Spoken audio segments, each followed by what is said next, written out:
ప్రస్తుతం బీఆర్ఎస్ భవన్ వద్ద ఉన్నాము. ఒక్కసారిగా చూస్తే శ్రేణులు ఇవాళ ముఖ్యంగా చాలా పర్టికులర్గా మెన్షన్ చేసిరు కార్యవర్గ సమావేశం అని. కానీ పబ్లిక్ మాత్రము అంటే బీఆర్ఎస్ శ్రేణులు పెద్ద ఎత్తున వచ్చిరు. ఎందుకు వచ్చిరు అంటే తెలంగాణ తొలి ముఖ్యమంత్రిని కేసీఆర్ని చూడాలనేసి, అవసరమైతే ఆయనకు షేక్ హ్యాండో లేకపోతే ఆయనతో ఒక్క మాటన మాట్లాడాలనేసి చాలామంది పెద్ద సంఖ్యలో వచ్చారు. లంచ్ చేసే వాళ్ళు లంచ్ చేస్తున్నారు. సో లోపలికి వెళ్ళాలనేసి గేట్ దగ్గర ప్రయత్నం చేసే వాళ్ళు గేట్ దగ్గర ప్రయత్నం చేశారు. కాకపోతే నేను మళ్ళీ అండర్లైన్ చేసి చెప్తున్నాను ఏంటంటే ఇలా కార్యవర్గ సమావేశము అంటే ఎట్లా పనిచేయాలి దిశానిర్దేశం చేయడానికి పర్టికులర్గా చెప్పినప్పటికీ పెద్ద సంఖ్యలో వచ్చిరు. ఒక విధంగా అందరికీ లోపలికి వెళ్ళాలి, మిగతా అందరినీ చూడాలి, కేటీఆర్ని కలవాలి, కేసీఆర్ని కలవాలి. సో ఒక్కసారన్నా వాళ్ళకు కృతజ్ఞత చెప్పాలో లేకపోతే మళ్ళీ మీరే కావాలన్న భావన ఈ నేపథ్యంలో పెద్ద ఎత్తున వచ్చారు. సో బీఆర్ఎస్ మనతో ఉన్నారు. చెప్పండి రవీందర్ రెడ్డి గారు, ఏంది ఈరోజేమో చాలామంది చెప్పిందేమో కార్యవర్గ సమావేశం అని చెప్పారు, మరి వచ్చిరేమో జనాలకి ఇంత పెద్ద ఎత్తున వచ్చిరు, పాపం వాళ్ళకు కూడా కొంచెం డిసప్పాయింట్ ఉండదా? వాస్తవంగా కార్యకర్తలు రావడాన్ని స్వాగతించాలి, సంతోషపడాలి, కాదు అని మేము అనట్లేదు. కానీ స్పష్టంగా ఏదైతే రాష్ట్ర పార్టీ అనౌన్స్ చేసింది, డీసీసీబీ చైర్మన్లు, మాజీ ఎంపీలు, మాజీ ఎమ్మెల్యేలు, ప్రస్తుత ఎంపీలు, ప్రస్తుత ఎమ్మెల్యేలు, అదే రకంగా రాష్ట్ర కార్యవర్గంలో ఉన్న వాళ్ళు మాత్రమే రండి.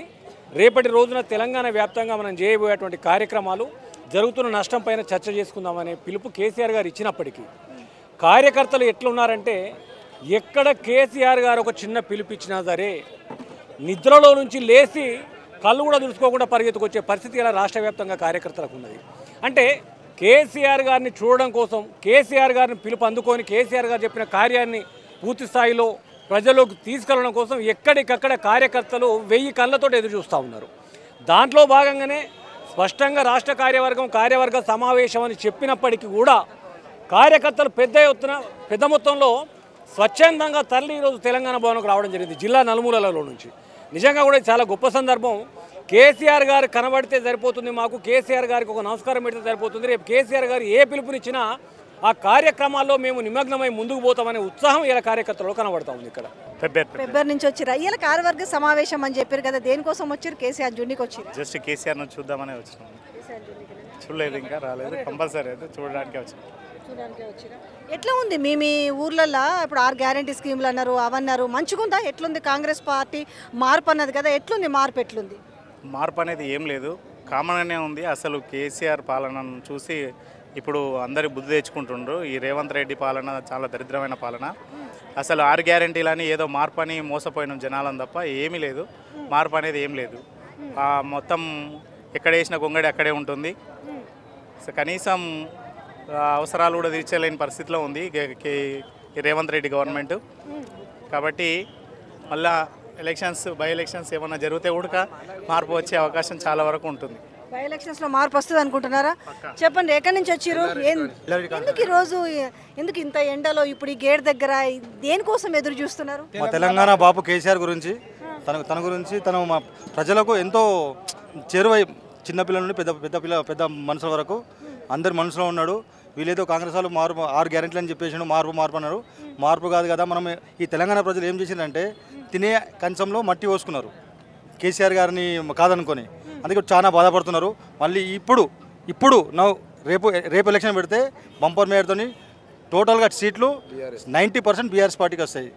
పక్క అంత నమ్మకం ఎందుకు? ఖచ్చితంగా తెలంగాణ ప్రజల్లో అంత అయిపోయింది. కేసీఆర్ గారు అంటే చాలా అభిమానము గుండెలో. మరీ ఇప్పుడు మీరు మీ బాగుపంటున్నారు, తెలంగాణ కోసం ఎదురు చూస్తున్నారు, మళ్ళీ ఇవాళ కేసీఆర్ కోసం మీరు చూడడానికి వచ్చారు, బాగానే ఉంది. కానీ రేవంత్ రెడ్డి కూడా నేను మార్పు తెస్తాను, ఆనాటి రోజులు తెస్తాను అన్నాడు కదా, ఏమైంది? అందరు చాలా ఆనందంగా ఉన్నారు. కోమటిరెడ్డి వెంకటరెడ్డి అంటారు కదా, ఈ పాలన 10 ఏళ్ళకు ముందే వచ్చుంటే బాగుండని ప్రజలు కోరుకుంటున్నారు అని అంటుండ్రు. అప్పుడు ఇట్లా ఉండకపోతున్నాయి. ఈ మన కరెక్ట్ వాళ్ళు అన్నది గతం సంవత్సరం లోపలనే తెచ్చిన మార్పు. ఏం మార్పు తెచ్చిండు అంటే బాపుని ఎందుకు మర్చిపోయినాం అనేది ప్రజల దృష్టికి తీసుకొచ్చిండు. కేసీఆర్ గారిని మర్చిపోయినాం ఎందుకని ఇప్పుడు అందరూ రైతులైతే, ముఖ్యంగా రైతులైతే మా తండ్రిని ఎందుకు కోల్పోతుంది అని చాలా బాధపడుతున్నారు. రైతులకు ఏది రైతు బంధు 2 పంటలకు ఇదివరకు మోసం చేసిండు, ఇప్పుడు వేస్తుండు, కొంతమందికి వేస్తుండు, కొంతమందికి వేస్తలేడు. అప్పుడైతే ఎక్కడికి ఇట్లా టన్ పడుతుండే, మేము వరి పొలంకు దున్నగానే మాకు డబ్బులు వచ్చేస్తుంటే ఎరువులు తెచ్చుకుంటుండే. ఇప్పుడు కూడా రైతు భరోసా వేస్తున్నామని చెప్తారు, రుణమాఫీ పూర్తిగా 100% చేస్తున్నామని చెప్తారు, కౌలు రైతులకు పైసలు ఇస్తున్నామని చెప్తారు, రైతు కూలీలకు పైసలు ఇస్తామని చెప్తున్నారు. రేవంత్ రెడ్డి గారు ఒకటి చెప్తారు, ముఖ్యమంత్రి గారేమో ఇచ్చినాము అని చెప్తారు. వాళ్ళ మంత్రులు ఏమో ఇంకా అవుతున్నాయి ఇంకా కాలేవు అని చెప్తారు. వాళ్ళదే కరెక్ట్ లేదు. ఒకళ్ళు కుర్చీ మీద ఉంటే ఒకళ్ళు కుర్చీ గుంజేస్తారు. వాళ్ళు చెప్పేదానికి చేసేదానికి పొంతన లేదు. సరే ఇవాళ దేనికి వచ్చి రేడికి? మేము ఇవాళ కేసీఆర్ బాబు గారి జన్మదినం గురించి చూద్దామని వచ్చినాం. చాలా రోజులే మాకు కేసీఆర్ గారికి మేము కనబడక, మాకు కేసీఆర్ కనబడక కలుసుకుందామని వచ్చినాం. మీరు చెప్పారు ఎక్కడి నుంచి వచ్చారు? మేము ఎల్లారెడ్డి దేనికోసం వచ్చారు ఇవాళ? కేసీఆర్ గారు వస్తుండంటే మాకు బాగా దినాలే కాబట్టి చూడబట్టి ఎదురు చూసినట్టుండి కాబట్టి ఇడికే చూద్దామని వచ్చేసినాము. మాకు చూద్దామని ఆశ ఉంది. చెప్పరు ఏమైంది? మంచిగా ఆనాటి రోజులు తెచ్చినాము, మార్పు తెచ్చినాము. ఇలా రైతాంగం అంతా కూడా చాలా ఆనందంగా ఉన్నారు. ప్రతి వర్గం కూడా ఇలా సుఖ సంతోషాలతో ఉన్నారు. రాష్ట్రం అంతా కూడా ఇలా పండగల విరాజిల్లుతుంది అని అంటున్నారు వాళ్ళు. ఎల్లారెడ్డి నియోజకవర్గం నాగరేట్పేట మండల అంబేద్కర్ వారసునిగా చెప్తున్నా. ఎద్దెడిచిన వ్యవసాయం నడవది, రైతెడిచిన రాజ్యము నిలవది. కాబట్టి ఇప్పటి వరకు రైతులను ఎంతో ఇబ్బంది పడుతున్నారు. రైతు బంధు వేయక మరి రైతు బీమా కూడా ఇంకొంతమందికి ఇప్పటికీ అమలు కాలేదు. పోచారం విలేజ్లో ఒక యువకుడు ప్రమాదంలో చనిపోతే ఆ రైతు బీమా అమలు కాలేదు.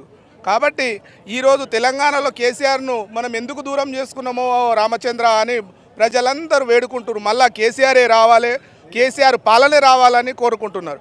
ఎందుకంటే కేసీఆర్ తల్లి బిడ్డలకు డెలివరీ అయితే న్యూట్రిన్ కిట్స్ ఇచ్చిండు. బాలెంతలను ఒక ఆడపిల్ల పుడితే 12,000, మగపిల్లలు పుడితే 11,000 ఇట్లా అందించి వాళ్ళని ఆదుకున్నాడు.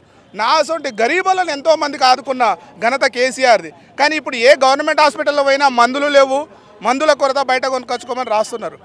కేసీఆర్ హాస్పిటళ్ళు కట్టించిండు, కాలేజీలు కట్టించిండు, మోడల్ స్కూళ్ళు వచ్చినాయి, ఇంకా దళిత బంధు ఇచ్చిండు.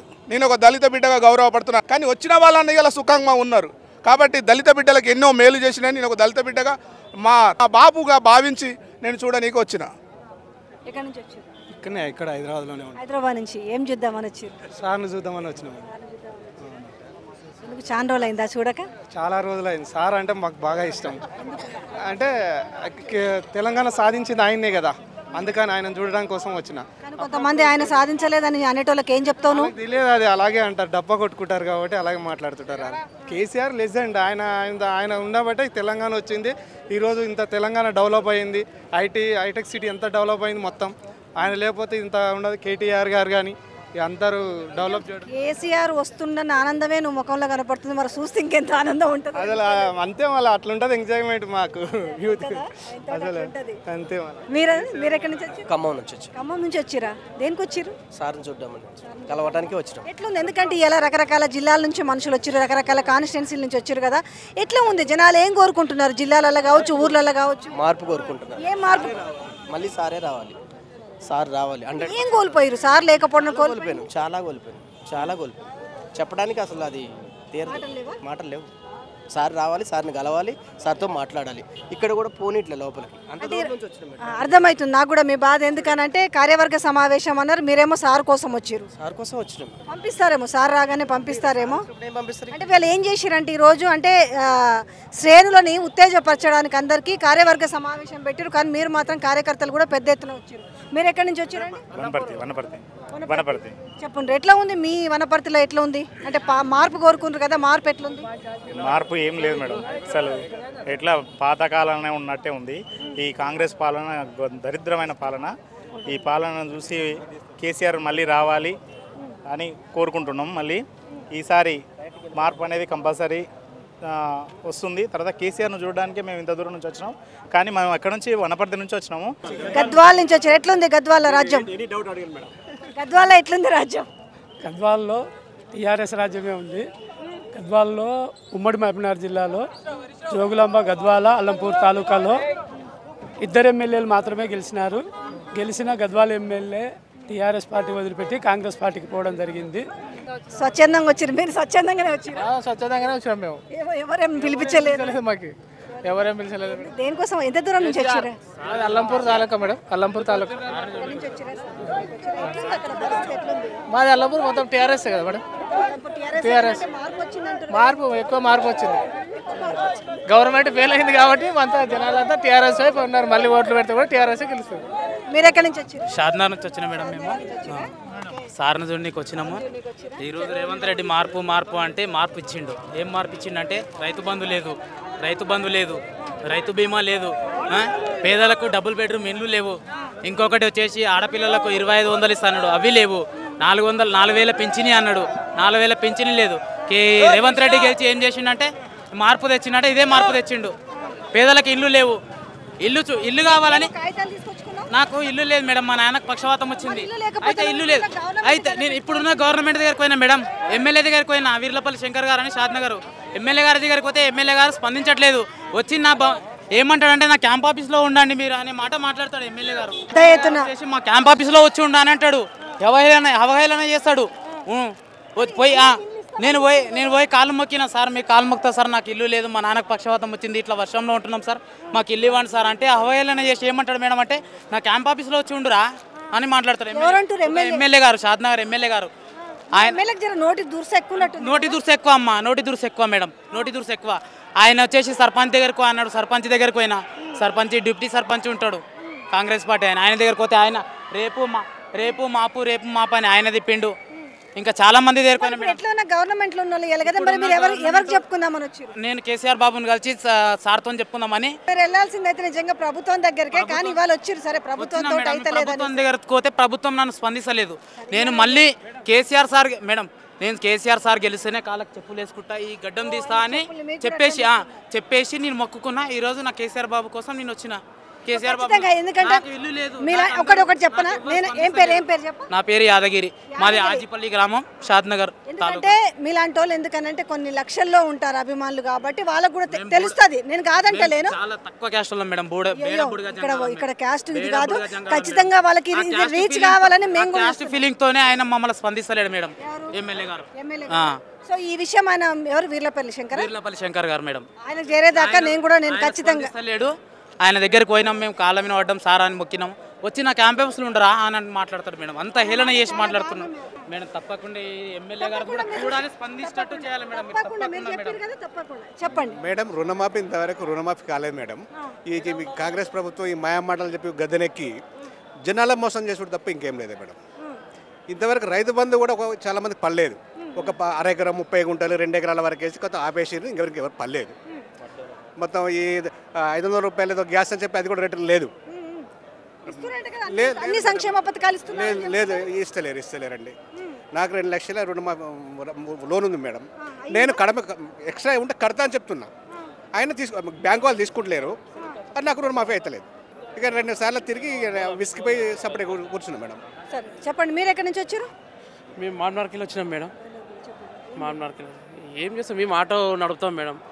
ఆటో వాళ్ళం, మేమందరం ఆటో వాళ్ళం. మైమ్నార్ నుంచి అది ఆటోలు నడుస్తలేవు, ఏం నడుస్తలేవు. సార్ రానప్పటి నుంచి అంత ఇబ్బంది అయిపోయింది మాకు. అన్ని ఆర్టీసీలు ఫ్రీ పెట్టిండ్రు, మేము ఎలా బతకాలి మేడం? కానీ ఆటోలు మంచిగా ఉన్నారు, మీకు 12,000 ఏదో ఇస్తామన్నారు, మీరంతా ఆనందంగా ఉన్నారని మాట్లాడుతున్నారు. 12,000 ఏమి ఉన్నాయి మేడం, ఫోటోలు దిప్పుకోం తప్ప, ఛానల్ రాసుకోం తప్ప, అవే ఉన్నాయి. కానీ 12,000 లేవు, 50,000 లేవు. ఏం చేయాలి, ఎవరు ఇస్తారు? సార్ అన్న ఉన్నప్పుడు మంచిగా ఉండే మాకు కొద్దిగా. ఈయన వచ్చినప్పటి నుంచి చాలా ఇబ్బంది అయిపోయింది మాకు. ఏం చేయాలి మేడం, మేము ఎలా బతకాలి? ఏం లేదు. మామనాల్లో కొన్ని ఇండ్లు వలగొట్టరి, మొత్తము అంత రోడ్ల మీద వడ్నిక అయింది. ఏం చేయాలి? గవర్నమెంట్ ఇల్లు లేదు, ఏం లేదు. మేము ఎలా బతకాలి? ఏం లేదు మేడం. సార్ 10 సంవత్సరాలు పాలించిండ్రు, హ్యాపీగా బతికినాం. మా చెల్లెల పెళ్ళి అయితే షాదీ ముబారక్ పైసలు వచ్చినాయి, మాకు అన్నీ అయినాయి. ఇప్పుడు ఏం లేదు మేడం, మాకు ఇబ్బంది చాలా అయింది. ఏం చేయాలి? సార్ని చూడాలని కోరిక, ఆనందం, అంత దూరంకి వెళ్ళి వచ్చినాం మేము. సార్ని చూడాలని అంటే సార్ని మనం కలవకపోయినా దూరంకి వెళ్ళని చూస్తాం కదా మేడం.